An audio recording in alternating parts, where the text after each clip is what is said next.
So hi guys, welcome back to my new blog. હું જઈ રહ્યો છું રુદ્રનાથ પંચ કેદારમાંનું એક કેદાર. તો આપણી ટ્રીપની શરૂઆત થાય છે રાજકોટથી. Good morning guys from the Ajmer. આપણે પહોંચી ગયા છીએ અજમેર. આપણી ટ્રેનનો અહીંયા હોલ્ડ છે અને હમણાં થોડી વાર પછી અહીંયાથી ડિપાર્ચર થશે અને જાશું આપણે દિલ્હીની તરફ. તો સ્ટે ટ્યુન. અહીંયા ખાવા પીવાની બી સુવિધા છે, અમૂલ ને પાર્લર ને બધું તમે લઈ શકો. તો ફાઇનલી ભાઈ આપણે પહોંચી ગયા હતા આપણી કેપિટલ દિલ્હીમાં. તમને બેકગ્રાઉન્ડ વોઇસ નહીં આવતો એ કારણ કે ત્યાં અવાજ જ એવો આવતો હતો. રેપિડો બુક કરેલું છે આપણે, તો બન્યા રહ્યો. ગાઈસ, તમે જોઈ શકો છો હું આવી ગયો છું કાશ્મીરી ગેટના બસ સ્ટેશન પર. બસની વેઇટ કરીએ છીએ આપણે અને પછી આવે એટલે આપણે જોઈએ કેવી રીતે ડિપાર્ચર થાય છે, શું થાય છે શું નહીં. તો બની રહો મારી સાથે. તો ભાઈ ફાઇનલી આપણે આ દિલ્હીથી ગોપેશ્વરની બસમાં બેસી ગયા હતા. આ ત્યાંની સરકારી બસ છે અને આવી કંઈક સાઈડમાં આપણી સીટ હતી અને આમ આખી બસ ફૂલ હતી. ગાઈઝ, અમે રુદ્રનાથ જવાના રસ્તે ઊભા રહ્યા છીએ એક ધાબા ઉપર ને આ અમારી છે બસ. તો ખાઈને તમને રિવ્યૂ આપું કેવું છે. સો ફાઇનલી ગાઈઝ, આ વચ્ચે ઊભી છે આપણી બસ છે દિલ્હીથી લઈને ગોપેશ્વર સુધીની.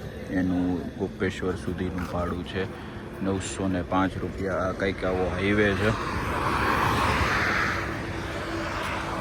કાલે બપોરે 12 વાગ્યાના આસપાસ પહોંચાડશે. વચ્ચે ધાબા પર ઊભી રહી છે, જેનું જમવાનું તમે ઓકે કહી શકો.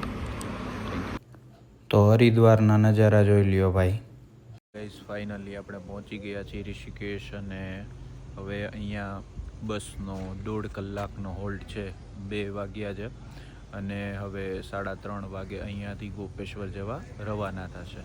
તો બસમાં એવું કીધેલું કે 1.5 કલાક પછી ફરીથી અહીંયા આવો.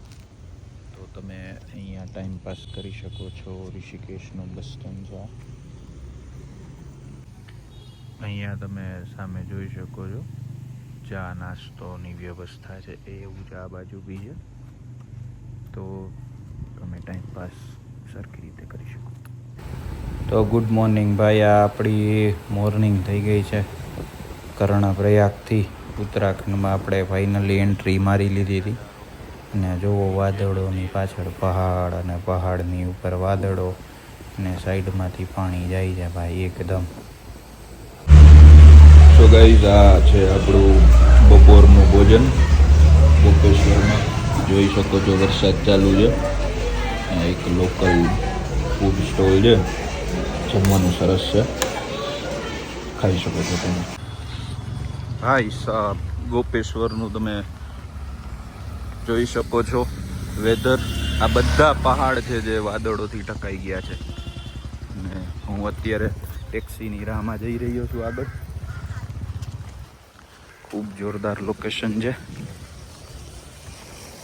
શ્રી ગનગોલ ગામમાં અને આપણે જવાનું છે ઉપર હોમ સ્ટે. આવો કંઈક નજારો છે, અદ્ભુત. શ્વાસ ચડી ગઈ છે. કાલે ટ્રેકિંગ શરૂ થશે અહીંયાથી. તમે ખાલી ટ્રેકની બ્યુટી જુઓ.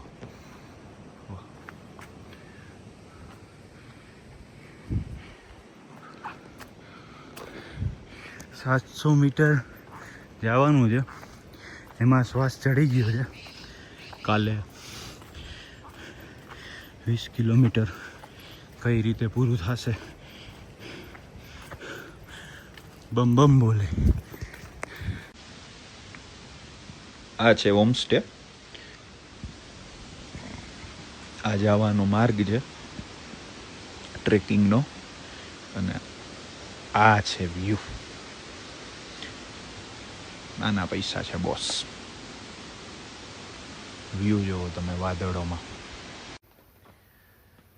ભાઈ, રાતના વાગી ગયા છે 11 અને હું જસ્ટ સૂઈ ગયો હતો અને વોશરૂમ કરવા જાય તો ખાલી બારે મેં જોયું ને તો ફૂલ વરસાદ, અંધાધાર વરસાદ ચાલુ છે અને NDMS છે ને અહીંની ડિઝાસ્ટર મેનેજમેન્ટ આપણું સ્ટેટની ઓથોરિટી એના કન્ટિન્યુઅસ મેસેજ આવ થાય છે કે ભાઈ ફૂલ ખતરનાક ડેન્જર વરસાદની આગાહી છે, ફૂલ ખતરનાક ડેન્જર વરસાદની આગાહી છે.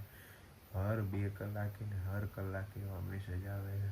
એટલે હવે જોઈએ ભગવાનની શું ઈચ્છા છે, મારા મહાદેવની શું ઈચ્છા છે કે આપને ટ્રેક ઉપર લઈ જવા કે આપને અહીંયાથી જ ઘરે મોકલવા. કાલે સવારે ઉઠીને જોશું.